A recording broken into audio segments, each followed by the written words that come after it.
Hello friends, welcome to আর্টিক্স।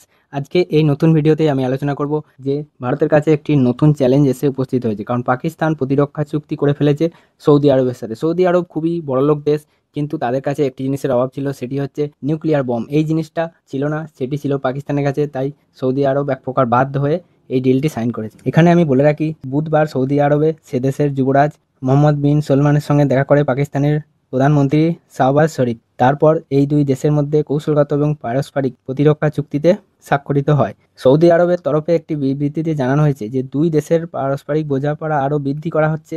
যে কোনো ধরনের আগ্রাসনের বিরুদ্ধে যৌথভাবে লড়বে সৌদি আরব এবং পাকিস্তান। যে কোনো ধরনের আগ্রাসন বলেছে, মানে ছোটোখাটো মিলিটারি আগ্রাসন হতে পারে, বা নেভির দ্বারা বা এয়ারফোর্সের দ্বারা।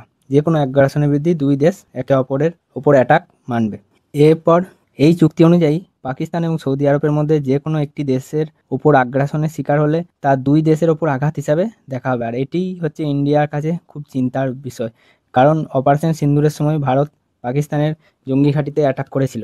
তারপর পাকিস্তান, যাকে বলে আর কি, আন্তর্জাতিক লেভেল থেকে একটু বেরিয়ে গিয়েছিল এবং নিজেদের গ্রহণযোগ্যতা বৃদ্ধি করার চেষ্টা করছিল। সেই সময় ইসরায়েল একটি ঘটনা ঘটিয়ে ফেলে। সে কাতারের দোহাতে এয়ার স্ট্রাইক করে, কিন্তু কাতার যে আমেরিকার খুব ঘনিষ্ঠ দেশ হিসেবে পরিচিত, কিন্তু আমেরিকা তাকে বাঁচাতে আসে না। এর ফলে চিন্তায় পড়ে যায় অপর একটি আমেরিকা ঘনিষ্ঠ দেশ সৌদি আরব। সৌদি আরব এবার চিন্তা করতে থাকে যে ইসরায়েল যদি আমাদের ওপর কোনো দিন অ্যাটাক করে, তখন আমেরিকা তো বাঁচাতে আসবে না।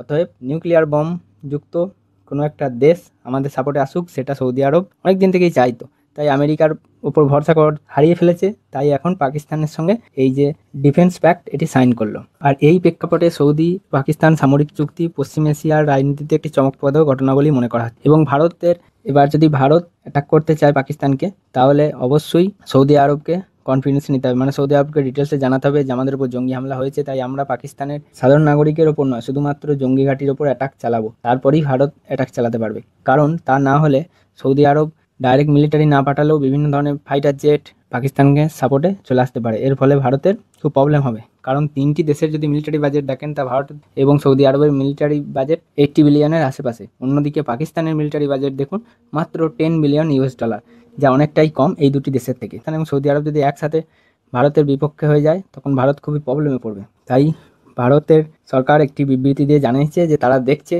যে এই ডিফেন্স প্যাক্টের আসল মানে। এবং সৌদি আরবের সঙ্গে যদি ভারতের সম্পর্কের কথা আমি বলি, সৌদি আরবের জন্য ভারত হচ্ছে তাদের second largest trading partner. $42 billion পণ্য সামগ্রী কেনাবেচা করে দুটি দেশ। তাই সৌদি আরব কখনোই ভারতের শত্রু নয়, এবং এই দুই দেশের মধ্যে সম্পর্ক অত্যন্ত ভালো। তাই আমার মনে হয় না যে পাকিস্তানের জন্য সৌদি আরব কখনোই ভারতের সাথে যুদ্ধ করবে।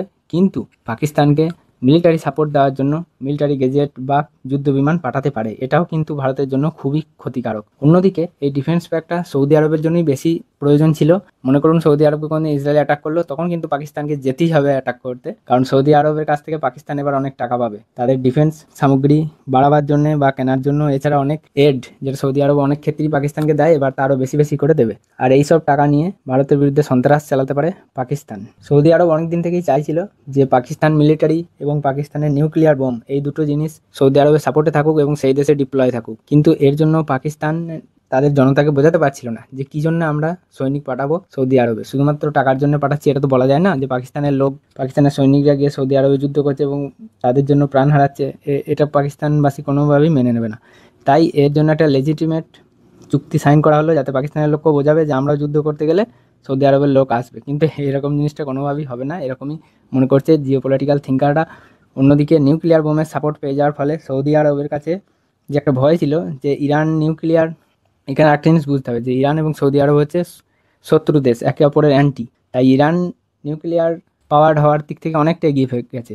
তাই এবার যদি সৌদি আরবের কাছে নিউক্লিয়ার বম না থাকে, তাহলে সৌদি আরবের যে দাবদাবা ছিল মিডল ইস্টে, সেটি কমে যেতে পারে। তাই সৌদি আরব এই ডিলটি সাইন করেছে।